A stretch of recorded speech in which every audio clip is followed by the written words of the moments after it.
네, 다 같이 함께 오늘의 말씀을 봉독하도록 하겠습니다. 마태복음 20장 1절부터 16절까지입니다. 마태복음 20장 1절부터 16절까지입니다. 찾는데 오래 걸리지 않죠? 이거는 좀 쉬우니까 찾기 쉬우니까 제가 바로 봉독하도록 하겠습니다. 천국은 마치 품꾼을 얻어 포도원에 들여 보내려고 이른 아침에 나간 집주인과 같으니 그가 하루 한 데나리온씩 품꾼들과 약속하여 포도원에 들여보내고 또 제3시에 나가보니 장터에 놀고 서 있는 사람들이 또 있는지라. 그들에게 이르되 너희도 포도원에 들어가라. 내가 너희에게 상당하게 주리라 하니 그들이 가고 제6시와 제9시에 또 나가 그와 같이 하고 제11시에도 나가보니 서 있는 사람들이 또 있는지라. 이르되 너희는 어찌하여 종일토록 놀고 여기 서 있느냐. 이르되 우리를 품꾼으로 쓰는 이가 없음이니이다. 이르되 너희도 포도원에 들어가라 하니라. 저물매에 포도원 주인이 청지에게 이르되 품꾼들을 불러 나중 온 자로부터 시작하여 먼저 온 자까지 삭슬 주라 하니 제11시에 온 자들이 와서 한 데나리온씩을 받거늘 먼저 온 자들이 와서 더 받을 줄 알았더니 그들도 한 데나리온씩 받은지라. 받은 후 집주인을 원망하 이르되 나중 온 이 사람들은 1시간밖에 일하지 아니하였거늘 그들은 그들을 종이 수고하며 더위를 견딘 우리와 같게 하였나이다. 주인이 그 중에 한 사람에게 대답하여 이르되 친구여 내가 내게 잘못한 것이 없노라. 내가 나와 한 데나리온의 약속을 하지 아니하였느냐. 내 것이나 가지고 가라. 나중 온 이 사람에게 너와 같이 주는 것이 내 뜻이니라. 내 것을 가지고 내 뜻대로 할 것이 아니냐. 내가 선함으로 내가 악하게 보느냐. 이와 같이 나중된 자로서 먼저 되고 먼저 된 자로서 나중 되리라. 아멘. 자, 오늘도 함께 우리 구호를 외치며 말씀을 나누도록 하겠습니다. 하나님과 세상의 다리가 되는 청년부입니다. 한 번에 해보겠습니다. 시작. 하나님과 세상의 다리가 되는 청년부. 아멘. 여러분이 세상과의 다리가 되는 각 개인인 줄 믿습니다. 요즘 많이 들리는 단어가 MZ 세대라는 거죠. MZ 세대. 네. 처음에 제가 MZ 세대를 접한 게 어느 한 영상이었습니다. 영상에서 MZ가 쓰는 신조어라고 해갖고 어느 용어를 썼냐면 여러분 다들 아시나요? 네.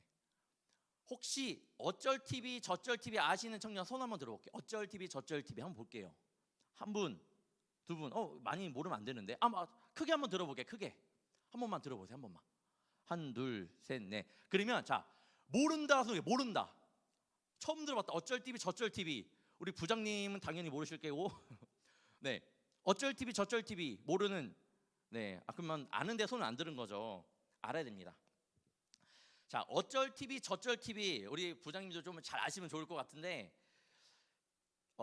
이거는 뭐냐면요, 상대방에게 어쩌라고 하라는 그런 의미입니다. 어쩌라고를 어쩔 TV 저쩔 TV 이렇게 말을 합니다. 그러니까 어쩔 TV 저쩔 TV라는 어쩌라고 TV나 봐라는 뜻인데 이렇게 공격을 당하면 어떻게 받아치느냐. 어쩔 다음에 상대방이 모르는 고가의 전자제품을 막 말하면 됩니다. 예를 들면 이렇게 말을 하는 거죠. 이것도 서로 어쩌라고, 그러니까 비아냥거리면서 하는 겁니다. 어쩔 TV 저쩔 TV 이렇게 하는 게 아니라 어쩔 TV 저쩔 TV라고 하면서 약간 비아냥거리듯이 말을 하는 건데 이런 게 있어요.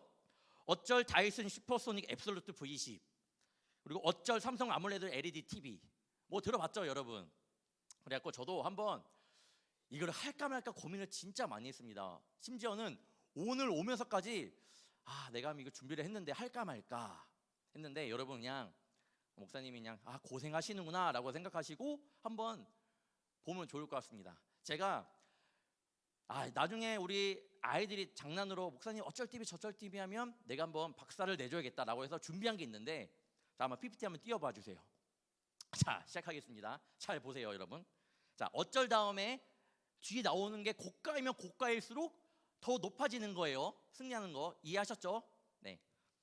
자, 어쩔 조립 컴퓨터인데 CPU는 12세대, i7보다 좋은 i9, 쿨러는 수냉 쿨러 달고 메인보드는 MSI MPG Z690.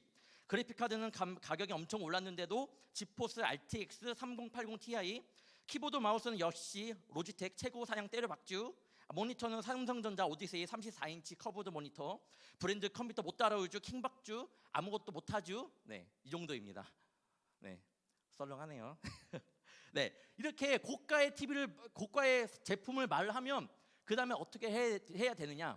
그것보다 더 고가의 사양을 말함으로써 그 사람이 제가 말한 거를 끝내야 됩니다. 그래서 제가 이거를 저희 총회장님께 한번 부탁을 했습니다. 우리 권세령 우리 총리 어디죠?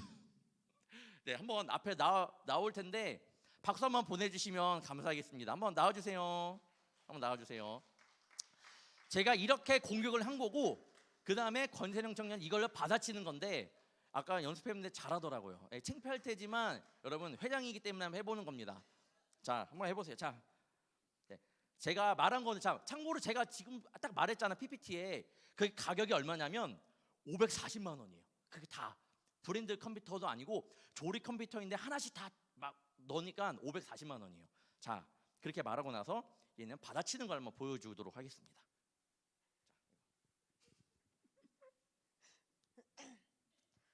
더 뻔뻔하게 해야지.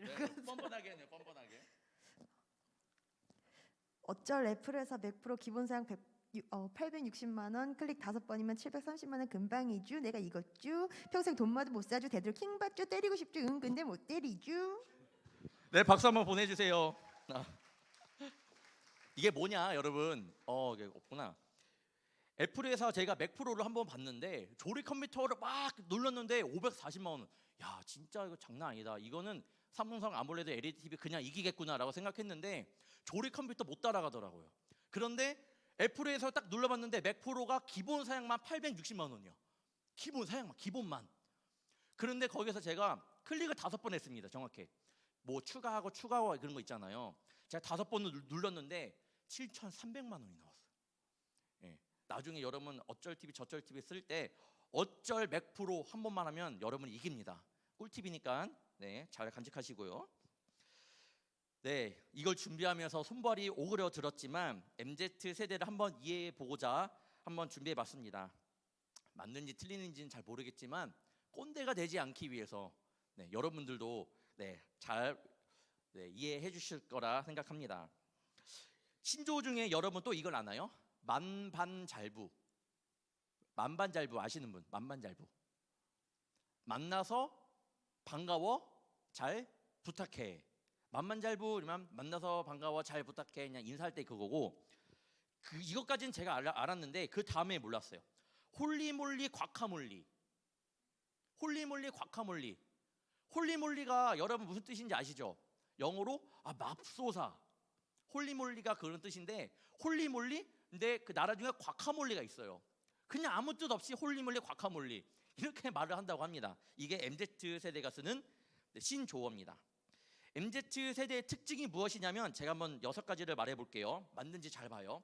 여러분이 생각하는 MZ 세대, 목사님이 말하는 MZ 세대 맞는지 잘 보시길 바랍니다. 특징이 뭐냐면 디지털 활용에 능숙하다. 이런 아이들 디지털 활용에 능숙하죠. 두 번째, 새로운 트렌드를 빨리 받아들이고 이색적인 경험을 추구한다. 집단보다는 개인의 행복, 상품보다는 경험을 중시하는 소비 패턴을 가진다.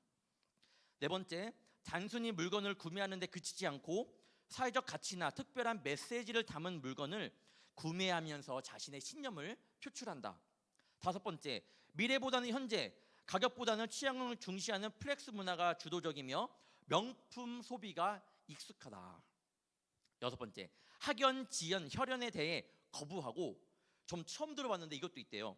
떼었다 붙였다 하는 스티커 인맥, 그리고 필요할 때마다 쓰는 티슈 인맥이 있대요. 요즘 MZ 세대가 그렇다라는 거예요. 학연, 혈연, 지연 다 필요 없어. 내가 필요할 때 쓰는 그런 관계를 중시하는 것 같습니다. 이런 신조어들 어쩔 TV 저쩔 TV 안문안궁 뭐 이런 거 있어요. 저는 그런 걸 들으면서 신선하고 놀랍기도 했는데 제일 놀랐던 게 뭔지 알아요, 여러분? 제일 놀랐던 게 저도 MZ 세대예요. 저도 MZ 세대라는 것 때문에 굉장히 놀랐습니다. 여기 있는 청년들도 다 MZ 세대다. 나랑 다른 나라에 사는 우리 학생들 같지만 저도 MZ 세대라는 겁니다. MZ 세대가 1980년 초부터 2000년생 초까지 출생한 밀레니얼 세대와 1990년 중반부터 2000년 초반 출생자를 뜻하는 Z세대를 합쳐 일컫는 말이 바로 MZ 세대라는 겁니다. 며칠 전에 영상 하나를 보았는데 기성세대와 MZ 세대가 굉장히 토론을 하는 그런 영상을 봤습니다. 2분짜리 영상인데 그거 한번 보고 오도록 하겠습니다. 불 한번 꺼주시면 감사하기만 드리겠습니다. 여러분, 영상을 보면서 뭘 느꼈나요? 여러분에게 출근 시간이라는 거는 아직 학생인 청년도 있겠지만 만약에 출근을 했다고 생각을 해보면 출근 시간의 기준이 1번은 일을 시작, 2번은 회사에 도착. 1번 한번 손 들어볼게요. 출근 시간이 나는 일을 시작하는 시간이다. 몇 분 있어요? 네. 두 번째, 출근 시간이 회사에 도착하는 시간이다. 손. 네. 한 분. 두 분 정도. 네. 제가 말하는 거는 시대가 많이 흘렀다라는 거예요. 참 많이 흘렀다. 젊은이들의 생각이 많이 달라졌습니다. 기성세대가 계산하는 법이랑 MZ세대가 계산하는 법이랑 굉장히 다릅니다. 이렇게 몇 년만 지나도 우리 100년이 지난 게 아니잖아요. 서로 얘기한 이 두 분의 패널들이 몇백 년이 차이가 있는 게 아니잖아요. 해봤자 10년, 20년인데 그런 몇 년만 시간이 지나도 많은 것이 바뀌고 생각도 이렇게 정말 많이 다른데 이러한 관점으로 본다면 우리가 어떻게 이 천지 모든 것을 창조하신 하나님을 이해할 수 있을까라는 생각이 들었습니다. 몇 년만 지나도 뭘 얘기만 해도 꼰대네요. 저도 그런 얘기 많이 들었고 저도 꼰대라는 거 인정하는데 이렇게 몇 년만 달라도 이렇게 생각이 이해하기 어려운데 우리가 어떻게 그렇게 하나님의 마음을 이해할 수 있을까? 그렇게 생각해 보니까 진짜 어렵구나. 하나님의 생각은 나의 생각과 다르구나라는 결론을 내리게 됩니다. 예전에 제가 성경 말씀을 읽으면서 이 성경 내용을 보면 그래, 믿음으로 받아들이고 그래 아멘 할 때도 있는데 때로는 왜 그렇게 했지? 라고 생각했던 그런 성경 구절이 있는데 오늘 그런 말씀이에요. 제 청년의 때에 그런 말씀이 오늘 이 말씀입니다. 내용은 이렇습니다. 포도원 주인이 아침 일찍이부터 포도 농사를 지을 일꾼들을 하루 일당 1데나리온씩 약속하고 데려왔습니다. 그러니까 하루 일하면 1데나리온을 주겠습니다 라고 하고 데려온 거예요. 새벽에. 그 이후에 성경으로는 3시, 6시, 9시, 11시라고 하는데 이거를 현대의 그 시간으로 바꿔버리면 오전 9시, 오후 12시, 오후 3시, 오후 5시에 일꾼들을 데려와서 이들에게도 정산을 할 때 1데나리온씩 다 줬다라는 겁니다. 그런데 문제가 생겼어요. 포도원의 주인이 나가서 계속해서 일꾼들을 막 불러들일 때에는 문제가 생기지 않았는데 문제가 언제 생겼냐? 일한 대가를 정산할 때 문제가 생겼습니다. 다시 본문 말씀을 보면 지금 주인은 누구부터 품삯을 주고 있냐면 제일 일찍부터 와서 일한 사람에게 주는 것이 아니라 제일 마지막에 온 오후 5시에 온 일꾼부터 1데나리온씩 지금 주고 있는 겁니다. 오후 5시에 온 사람 1데나리온 주고 오후 3시에 온 사람 1데나리온 주고 오후 1시에 오후 12시에 온 사람 1데나리온 주고 이러니까 제일 먼저 오전 9시보다 더 빨리 왔던 사람들은 그 사람은 보면서 어떤 생각을 가지게 되죠? 야, 난 얼마나 받을 거야? 야, 생각하게 되겠죠. 저 사람이 저 정도면 나는 더 받겠네. 이렇게 갑자기 나의 생각으로 막 계산을 하게 됩니다. 하지만 주인은 약속대로 모든 일꾼들에게 1데나리온씩만 주었습니다. 저는 그게 이해가 안 됐어요. 결국 제일 먼저 온 일꾼이 공평하지 않다라는 이유만으로 원망, 불공평합니다라고 이렇게 원망하는 장면이 성경에 나옵니다. 주인은 그런데 이것이 불공평한 게 아니야. 본래 처음에 약속한 것을 준 것이라며 주인은 그를 향해 이렇게 말씀합니다. 마태복음 20장 13절입니다.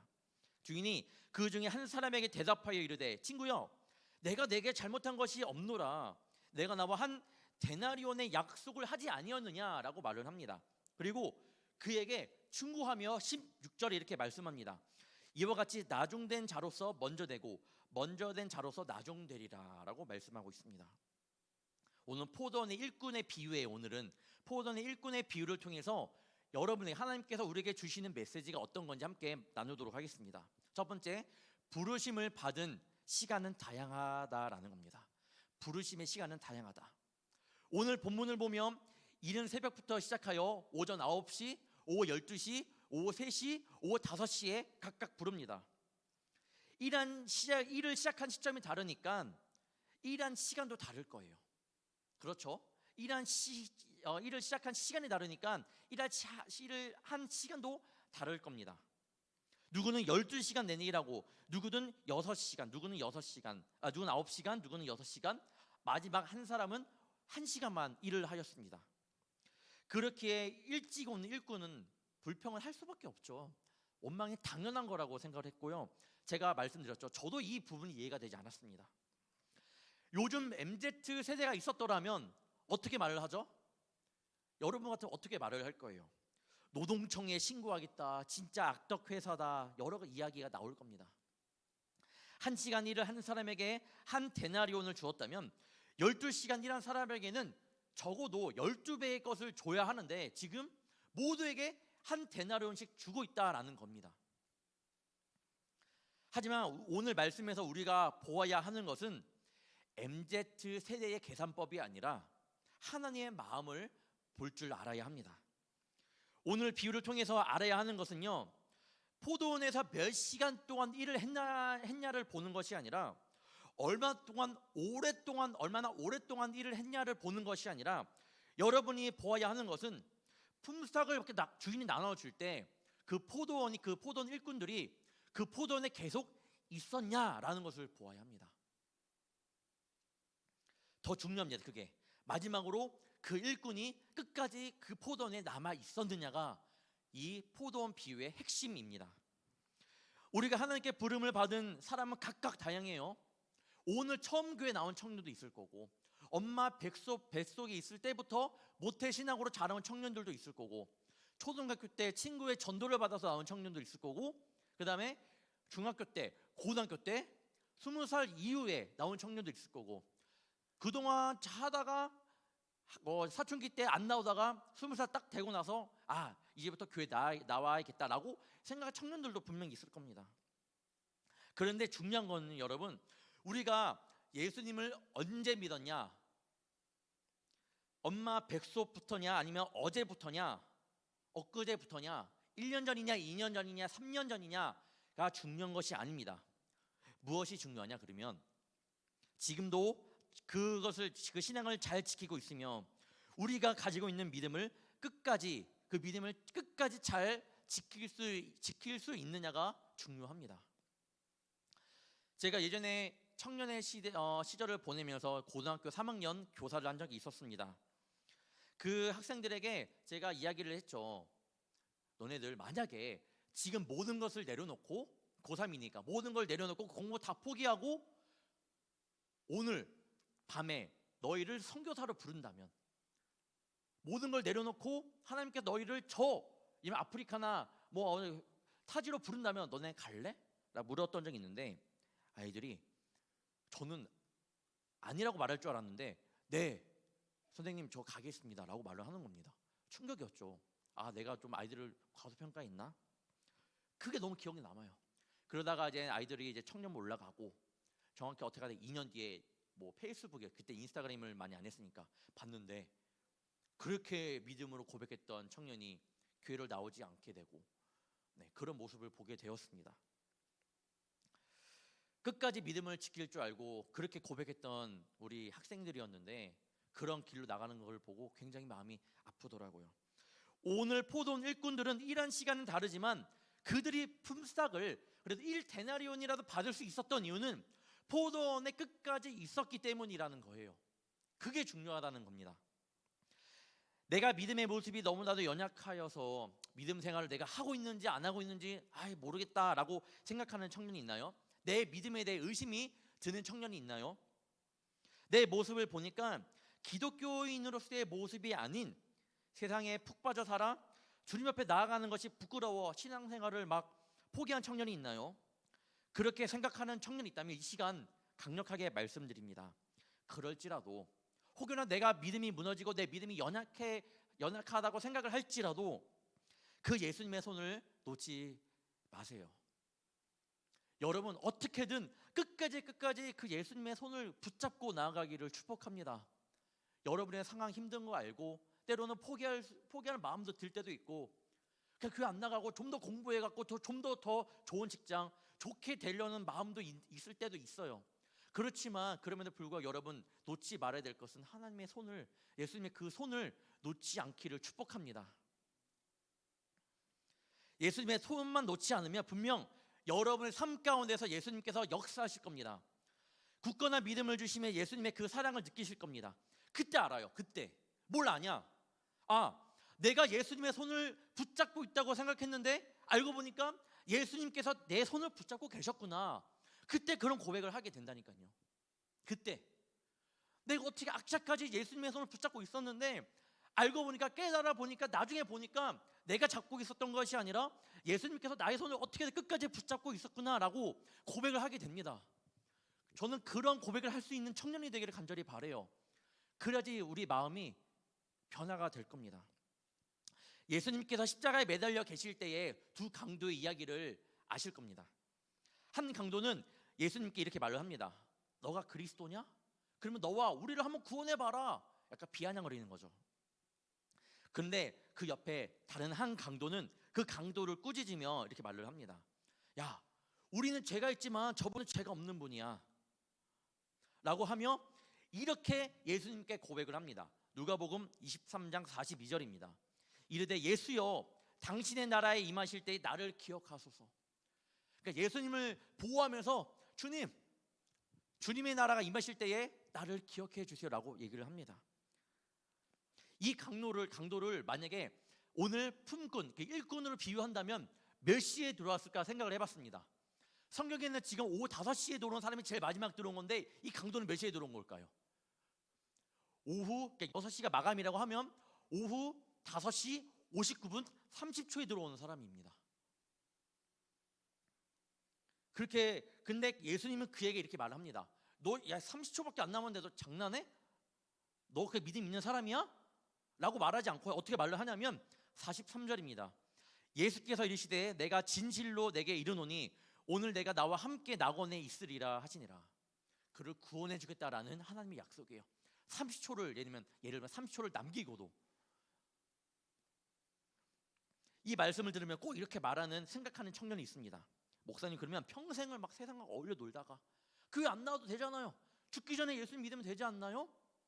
여러분 죽기 전에 내가 예수님을 진정으로 만났어. 그러면 내가 구원을 받을까 안 믿을까 안 받을까요? 어떻게 생각해요? 구원을 받습니다. 저는 그렇게 제가 만난 하나님 그래요. 구원을 100% 받아요. 그러면 그렇게 살아도 되지 않나요? 그렇게 펑펑 놀다가 세상과 펑펑 놀다가 죽기 전에 딱 한 10초 전에 1초 전에 예수님 만나서 내가 구원받으면 되지 않나요? 그렇게라도 하면 감사하겠지만 말처럼 쉬울까요? 어려워요. 제가 실질적으로 한번 그걸 경험해 봤기 때문입니다. 제주도 선교 갔을 때에 전도를 하러 다닙니다. 제주도에는 여러분 이 복음이 굉장히 저조해요. 복음화가 굉장히 저조합니다. 네. 제주도의 복음률이 전해진 것이 일본이랑 비슷하다고 해요. 그 정도로 제주도는 예수 믿는 사람들이 많이 없다라고 생각하시면 될 것 같습니다. 제주도 선교를 하는데 그러니까 선교하기 위해서 가장 좋은 것은 우리가 전도죠. 전도. 그 교회를 섬기기보다 제일 좋은 것은 예수님을 전하는 겁니다. 그러면서 목사님 어디로 갈까요? 그러니까 저 한 바퀴 쭉 돌면서 집집마다 돌아다니며 복음을 전하면 됩니다. 자신감. 딱 청년의 때에 저 청년을 지냈으니까 막 갑시다. 똑똑똑. 누구세요? 안녕하십니까? 어느 교회 청년 누구입니다. 잠시 시간 되십니까? 왜요? 안녕하세요. 저는 예수님을 전하러 온 사람입니다. 이렇게 하고 막 예수님을 막 전하기 시작했습니다. 그런데 하는 말이 뭔지 알아요? 나는 틀렸어요. 죄송해요. 이건 충청도죠. 충청도. 네. 아무튼 난 틀렸다고 말을 하는 거예요. 왜요, 할머니? 뭐가 틀렸습니까? 라고 말을 하니까 나는 죄가 많아서 안 된다고. 나는 이미 늦었다고. 누가 나를 이렇게 구원해주고 누가 나 같은 사람을 이렇게 해주겠냐고. 아유, 걱정 마세요. 예수님 지금이라도 믿으면 변할 수 있고 우리는 모두 구원받을 수 있습니다 라고 하니까, 아유, 난 틀렸어 하고 나갔어요. 쫓겨난 거죠. 그렇습니다. 쉽지 않아요. 여러분 지금부터라도 끝까지 붙잡고 있어야지. 지금 놓아버리면 내가 나중에 직장 잘 되면, 직장 다니까, 내가 결혼하면, 애기 나면 또 이제 진급하면, 이렇게 하다 보면 그 할머니 때가 오는 거고, 그때 되면 나 같은 사람 될까? 안 돼요. 쉽지 않다라는 거예요. 그럼 반대로 포도는 일꾼으로 남아있지 않았더라면 어떻게 돼요? 그렇죠? 품삯을 받지 못했습니다. 1시간 전에 온 사람도 30분만 하고 일 나갔으면 데나리온을 못 받았고요. 일찍 온 사람도 일하다가 귀찮아, 힘들어 나가버리면 품삯을 못 받는 그런 상황까지 이어지게 됩니다. 이것이 하나님 나라의 비밀입니다. 하나님 나라에서는 지상의 모든 질서들이 뒤바뀔 수 있습니다. 우리가 생각하는 계산법으로 하나님의 나라를 풀 수 없습니다. 반드시 알아야 하는 것은요, 우리를 향한 하나님의 구원은 어떠한 인간적인 공로와 노력에 의해 획득할 수 없다라는 겁니다. 오직 하나님의 전적인 은혜만이 있어야 합니다.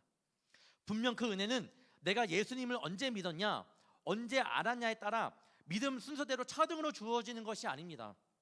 구원, 너가 예수님 더 일찍 믿었으니까 너 먼저 구원해 줄게, 이런 것이 아니라는 거예요.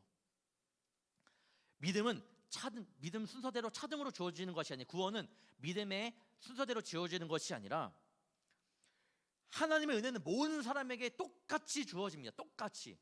그런데 구원의 반열에 올라서는 사람은 그 은혜를 끝까지 붙들고 있었느냐 없었느냐의 차이입니다. 일찍 주님을 만났든 늦게 주님을 만났든 끝까지 붙들고 있으면 됩니다. 지금 그 은혜가 우리에게 주어지고 있어요. 여러분 이 시간에도 여러분에게 은혜가 주어지고 있다니까요. 그 은혜를 끝까지 붙들고 나아가기를 축복합니다. 그러면 우리 예수님도 여러분의 손을 절대 놓지 않을 거예요. 두 번째, 부르심의 목적은 있습니다. 성경을 본문을 보면 잘 보면 우리의 초점이 한 곳에 계속 갈 거예요. 제가 그래서 이 본문 말씀을 이해 못했습니다. 어디에 갔냐? 일꾼들이 일한 시간들, 그리고 시간만큼 받은 품삯에 대해서만 말씀을 읽으면서 왜 이렇게 했을까? 라고 생각이 들었습니다. 내 온 집중이 일한 것들, 일한 시간에 대해 돈, 데나리온, 이거에만 집중하다 보니까 말씀이 이해를 못했던 거죠. 일꾼들도 일한 시간 받은 품삯에만 막 집중을 한 겁니다. 이곳에만 집중을 하다 보니까 일한 만큼 받은 품삯이 적기에 일꾼은 불평불만을 하게 되었습니다. 이해가 되죠? 저는 이해가 됐습니다. 그런데 우리가 이런 것에만 집중하다 보니 잊어버리는 것이 있었습니다. 바로 주인의 언약, 주인의 약속을 잊어버렸습니다. 2절을 볼게요. 그가 하루 한 데나리온씩 품꾼들과 약속하여 포도원에 들여보내고 라고 말씀하고 있습니다. 약속을 하고 있는 거예요. 어떻게? 하루 일당을 품삯 1데나리온을 주겠다고 이렇게 약속을 하고 있다라는 겁니다. 약속했습니다. 우리 하나님은 분명히 약속하신 것을 잊지 않으시고 기억하십니다. 그런데 우리가 그 약속을 잊어버리는 거예요. 그런데 우리가 그 약속을 잊어버립니다. 내가 살아가면서 주님께 초점을 맞추기보다는 내 삶에 초점을 맞추다 보니까, 그러니까 하나님께 너와 함께 하겠다, 너에게 힘이 되어 너의 아버지가 되고 너에게 모든 것을 주겠다라고 한 하나님의 그런 약속을 잊어버립니다. 내가 너에게 평안을 주노라, 평안을 주려고 하는데 내가 회사에 가고 내가 공부하다 보니까, 내가 지치다 보니까 계속 거기만 집중하다 보니까, 평안은 무슨, 요거만 집중하다 보니까 잊어버리는 겁니다. 내가 살아가면서 주님께 초점을 맞출 때가 맞나요? 내 삶에 초점을 맞출 때가 맞나요? 우리가 실수하지 않으시는 하나님을 의지하기보다는, 그 마음을 이해하기보다는 내 머릿속으로 모든 것을 이해하기 시작합니다. 내가 이렇게 힘든데 하나님은 살아계신가? 나와 함께 하시나? 내 상황은 이런데 하나님께서 뭐 하시고 계시지? 교회 갔다 오면 아무것도 변한 게 없는데 뭘 하고 계시지? 하나님의 말씀을 통해서 계속 말씀하고 있는데, 그 약속하고 계시는데, 자꾸만 내 생각과 내 모든 시선이 내 삶에만 집중하다 보니까 이 말씀을 잊어버립니다. 이건 진짜 주님의 마음을 이해하지 못하는 거예요. 왜냐하면 우리 주님은 절대로 여러분을 버리지 않거든요. 그런데 사탄 마귀가 그런 상황 가운데에서 여러분의 시선을 주님께로 돌리는 것이 아니라 삶 쪽으로 돌리게 자꾸 만들어 버리고 흔들어 버립니다. 사탄 마귀가 계속해서. 지금도 그럴 수 있어요. 지금도 말씀 듣는 도중에도 자꾸만 나 이런 세상적인 생각을 자꾸만 안 좋은 생각들을 집어넣습니다. 왜? 여러분이 하나님의 자녀가 되면 안 되거든요. 사탄 마귀는 여러분이 하나님의 자녀가 되면 안 되니까 계속 이렇게 세상적인 생각을 심어 넣습니다. 아까 영상에서 보았듯이 기성세대와 MZ세대 간의 차이가 굉장히 심했죠. 굉장히 심했습니다. 이렇게 몇 년만 차이 나도 이렇게 전혀 이해하지 못하는데 우리가 어떻게 하나님의 마음을 그렇게 잘 이해할 수 있을까요? 본문에 나온 포도원 주인의 의도는 무엇인가요? 주인이 일꾼들을 계속해서 부른 이유는 무엇일까요? 이유는 한 가지입니다. 그 목적은 한 가지입니다. 뭐냐면 포도원에 들여보내는 것이 포도원 주인의 최종적인 목적이었습니다. 1절을 보겠습니다. 천국은 마치 품꾼을 얻어 포도원에 들여보내려고 이르다침에 나간 집주인과 같으니 포도원에 들여보내려고. 요즘 사람들은 늘 자신의 방식대로 살아갑니다. 신앙은 그러면 안 되는데 신앙도 어느새 그렇게 변해갔습니다. 그러다가 놓치는 것이 바로 하나님의 진짜 마음을 놓칩니다. 일꾼들이 그 진짜 주인의 마음을 알았더라면 그가 왜 모두에게 한 데나리온씩 주었는지를 알 수 있었고 불평불만을 하지 않았을 겁니다. 하지만 그들은 그 주인의 마음을 알지 못했습니다. 우리 또한 주님의 진짜 마음을 이해한다면 때로는 내가 힘든 상황에 처해 있을 때에, 때로는 내가 이렇게 모든 것을 포기하고 싶을 때에 하나님께서 왜 그런 상황을 나에게 주셨는지 알 겁니다. 내가 주님의 진짜 마음을 안다며. 그런데 우리는 그런 마음을 이해하지 못할 때가 굉장히 많습니다. 하지만 분명히 말씀드린 것은 우리 하나님께서는 우리 주님은 여러분의 손을 절대 놓지 않고 계시다는 사실을 이 시간 다시 한번 강력하게 말씀드립니다. 나 혼자인 것 같지만 그곳 가운데 있는 분명히 하나님의 손길을 여러분 한 명 한 명 다 느낄 수 있습니다. 오늘 포도원의 비유는 사실 천국의 비유입니다. 1절에 보면 아까 천국은 마치 품꾼을 얻어라고 해서 천국은 마치 천국의 비유입니다. 주인이 일꾼을 찾아 부르듯이 하나님께서 우리를 지금 찾아 천국으로 하나님 나라 백성으로 삼기 위해 부르시고 계시다라는 거예요. 주인이 일꾼을 막 찾아다니면서 부르듯이 하나님도 우리를 지금 찾아다니면서 부르시고 계십니다. 포도원의 일이 급해서 주인이 부른 건가요? 아니에요. 급해서 부른 것이 아니에요. 그러면 포도원에 일꾼이 없어서 지금 일꾼을 막 찾아 부른 거예요. 그것도 아니라는 겁니다. 다시 말하면 하나님 나라 천국의 일이 급해서 우리를 지금 부르시는 건가요? 우리를 구원해 주시길 원하시는 건가요? 천국의 일이 막 급하니까? 아니죠. 천국에 사람이 없어 그곳을 채워야 되니까 우리를 부르시는 건가요? 말도 안 되는 소리죠. 방금 위에서 포도원의 비유가 천국의 비유라고 했습니다. 왜 천국을 하나님의 나라를 비유라는 것을 통해서 설명하고 있느냐? 마태복음 13장 13절을 보면요, 그러므로 내가 그들에게 비유로 말하는 것은 그들이 보아도 보지 못하며 들어도 듣지 못하며 깨닫지 못함이니라. 말씀을 보아도 모르고 들어도 듣지 못하고 깨닫지도 못하니까 그들이 진짜 하나님의 말씀을 봐야 하는데 말씀을 듣지 못하니까 쉽게 비유를 통해서 지금 천국에 대해서 포도원의 일꾼의, 그러니까 천국을 포도원의 일꾼의 비유를 통해서 말씀하고 있는 겁니다. 우리가 잘 모르니까, 들어도 모르고 봐도 모르고 깨닫지도 못하니까 비유를 통해 계속 말씀하고 있는 겁니다. 사실 우리를 그냥 두고 죄를 짓든지 말든지 그냥 둘 수 있잖아요. 너 알아서 해라 라고 이렇게 둘 수 있잖아요.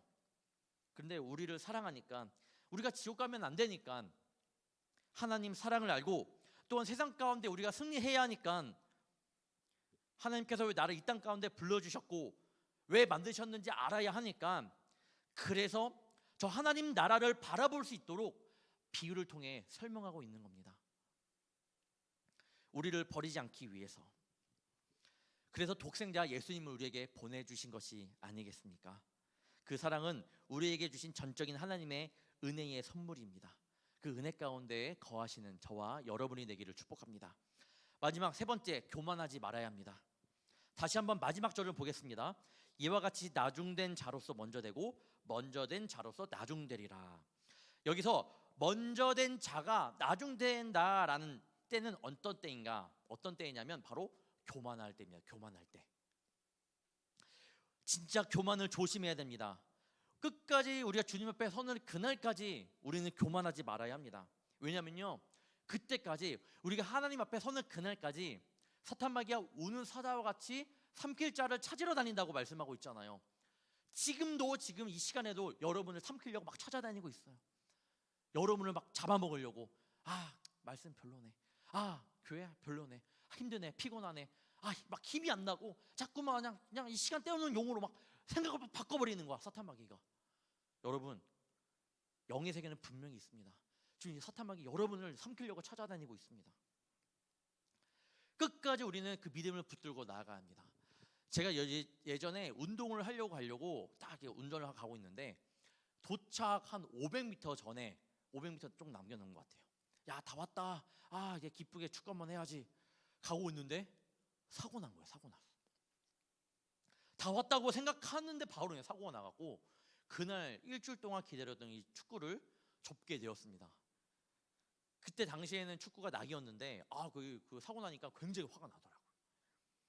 다 왔다고 생각했는데 이제 다 왔지. 우회전만 하면 이제 주차하고 바로 그냥 축구하러 가면 되는데 다 왔다고 생각하는 그 찰나에 사고 나갖고 그 시간을 버렸던 적이 있습니다. 성경에서 교만을 무엇이라고 말씀하나요? 잠언 16장 18절입니다. 교만은 패망의 선봉이요 거만한 마음은 넘어짐의 앞잡이이니라. 교만은 반드시 여러분을 넘어지게 만듭니다. 세상에서도 교만은 관계를 흩뜨리고 서로 간의 신뢰를 깨는데 무엇보다 영적인 세계 안에서도 넘어지게 만들어요. 교만은 영적으로 막 넘어지게 만들어요. 16절의 말씀인 나중된 자가 먼저 된 자가 나중된다는 말씀은 오늘 본문 말씀 마태복음 20장 전에 베드로를 향해서도 똑같이 말씀하고 있습니다. 방금 읽었던 20장 16절도 나중된 자가 먼저 되고 먼저 된 자가 나중된다고 말씀하고 있는데 마태복음 16, 19장에도 똑같이 이와 말씀하고 있습니다. 19장을 보시면요, 예수님께서 제자들에게 천국에 들어가는 것을 비유로 막 설명하시고 있는데 낙타가 바늘기로 들어가는 것이 부자가 하나님의 나라로 들어가는 것보다 쉽다 어렵다? 쉽다라고 말씀하고 있습니다. 이때 제자들이 이렇게 말하죠. 주님, 그렇게 하나님 나라 들어가는 것이 어렵다면 그러면 누가 구원을 얻을 수 있습니까? 들어가기 어렵다면서요. 낙타가 바늘기 들어가는 게 그렇게 어려운데 그처럼 하나님 나라 들어가는 거 어려운데 누가 우리를 구원을 할 수 있습니까? 구원을 우리가 어떻게 얻을 수 있습니까? 예수님은 그때 답변을 이렇게 하십니다. 그건 사람의 일이 아니야. 하나님만이 하실 수 있는 일이야 라고 하나님의 주권, 이건 하나님의 일이라는 것을 이 주권에 막 설명을 합니다. 이건 하나님의 일이야, 사람의 일이 아니야 라고 그렇게 말씀을 합니다. 그 말씀을 듣고 베드로가 무엇이라 말하나요? 주님, 그러면 우리가 모든 것을 버리고 주를 따라 싸운데 그런지 우리가 무엇을 얻으리까? 이 말은 뭐냐면, 주님, 내가 이렇게 했는데 그럼 내가 이렇게 한 거 뭐야? 다 이런 버리면서까지 주님을 따랐는데 그 우리에게 얻는 것이 무엇입니까? 라고 분명히 예수님께서 방금 구원은 하나님의 주권이라고 말씀하셨는데 그렇다면 내가 이렇게 했는데 이 일 어떻게 되는 겁니까? 라고 자신의 생각으로 내 일을 평가하고 이거 내 보상을 달라고 말을 하고 있는 겁니다. 교만한 생각이죠. 예수님께서 베드로에게 이때 말씀하십니다. 마태복음 19장 30절. 그러나 먼저 된 자로서 나중되고 나중된 자로서 먼저 될 자가 많으니라. 마태복음 19장 20장에서 말씀하고 있는 먼저 된 자나 나중된 자의 말씀은 무엇인가요? 바로 우리가 구원을 얻음에 있어서 자랑할 만한 인간적인 요소는 없다라는 겁니다. 그러니까 내가 주님을 먼저 믿었다고 해서 자랑할 것이 아니고요, 내가 좀 더 믿음을 늦게 얻었다고 해서 주눅들 필요가 없습니다. 믿음의 크기는요, 내 행위와 비례하는 것이 아닙니다. 내가 이렇게 봉사를 했으니까, 내가 이렇게 교회를 열심히 나왔으니까, 내가 이렇게 먼저 주님 앞에 나왔으니까 얘보다는 더 잘 돼야지, 얘보다 더 믿음은 크겠지, 이게 아니라는 거예요. 비례가 아닙니다. 반비례도 아니에요. 말했잖아요. 이건 하나님의 주권이라는 겁니다. 그러니까 여러분이 해야 될 것은 믿음을 잃지 않기 위해 그 주님의 손을 끝까지 붙잡는 것밖에 없어요. 그 나머지 하실 일, 하나님 내가 이렇게 했는데요, 교만한 생각이에요. 그러면 영적으로 넘어질 수 있다니까요. 여러분이 해야 하는 것은 주님 이렇게 했습니다. 주님, 내가 주님의 손을 붙잡았습니다. 주님, 나를 이끌어 주세요. 그리고 주님의 일을 기다리는 겁니다. 먼저 온 일꾼이 말합니다. 내가 이렇게 더 많은 일을 했는데, 베드로가 말합니다. 내가 이렇게 모든 것을 주님 따랐는데, 모든 것을 버리고 주님을 따랐는데, 이건 우리의 계산법이지 하나님의 계산법이 아닙니다. 주님, 내가 이렇게 했으니까 주십시오 라고 하는 것은 하나님의 계산법이 아니라는 겁니다. 하나님의 구원은요, 하나님의 주권 아래에 있는 것이고 내 생각대로 되지 않습니다. 여러분의 믿음이 부족하더라도 그 믿음을 끝까지 붙들고 주님 앞에 나아가면 그 믿음이 나중된 자가 먼저 될 수 있는 축복이 가득 여러분 마음 가운데 임할 줄 믿습니다. 어느 한 청년과 대화를 했습니다. 목사님, 요즘 청년들이 교회에 많이 안 나와서 마음이 아픕니다. 하나님은 모두를 사랑하신다고 했는데 왜 안 나올까요? 그래서 저는 이럴 때일수록 더 열심히 할 거예요. 이럴 때일수록 더 열심히 할 거예요. 그래서 저는 더 열심히 하려고요. 얼마나 귀한 믿음인지. 우리 불꽃교회 청년부 안에 이게 꺼지지 않는 불꽃들이 굉장히 많구나라는 걸 느꼈습니다. 하나님의 일을 우리의 머리로 이해할 수 없을 때가 있어요. 하나님의 일을 우리의 머리로 이해할 수 없어요. 굉장히 많을 거예요. 그런 때가 굉장히 많다라는 거예요. 기성세대와 MZ세대가 계속 몇 년 차이 안 나도 이렇게 부딪히는 것처럼 우리가 하나님의 일을 이해하지 못할 때가 있습니다. 우리의 계산법으로는 도저히 말이 안 돼요. 그렇지만 여러분 명심하세요. 하나님의 계산은 한치의 오차도 없이 실수가 없습니다. 믿으시길 바랍니다. 사랑하는 청년 여러분, 나를 내려놓고 오직 한 분, 그분만을 의지하며 하나님께 칭찬받는 믿음의 자녀로 우뚝 서기를 바랍니다. 삶 가운데서 힘들잖아요. 그래도 예수님의 손을 놓지 않기를 바래요. 그 다음에 회사에서도 그런 상하관계가 많이 힘들고 옆에 후배나 직장 동료나 관계적이 힘들잖아요. 그래도 여러분 다 하나님께 맡기고 의탁하며 나아가 봅시다. 하나님 말 놓치지 말고 그런 것 때문에 하나님을 멀리하지 말고 더 붙잡고 나아가기를 바랍니다. 공부하는데 공부가 안 돼요? 비전을 찾고 싶은데 비전이 안 보여요? 그렇다고 손을 놓지 말고 오직 주님의 손을 끝까지 붙들고 나아가 봅시다. 그리고 하나님께서 여러분의 삶을 완전히 뒤바뀌어 주실 줄 믿습니다. 다 함께 기도하겠습니다. 내 생각보다 위에 계신 주님, 내 생각을 뛰어넘는 주님, 그 전지전능한 주님을 찬양합니다.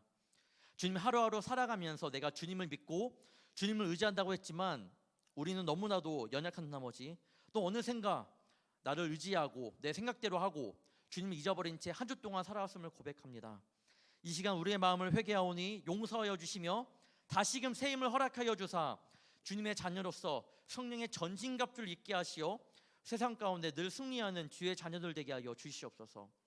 내 머리로 주님을 이해하지 않게 하시고 내 의지대로 살지 않게 하시며 늘 주님의 은혜 가운데 거하사 주님 뜻 가운데 순종하며 살아갈 수 있도록 도와주시옵소서.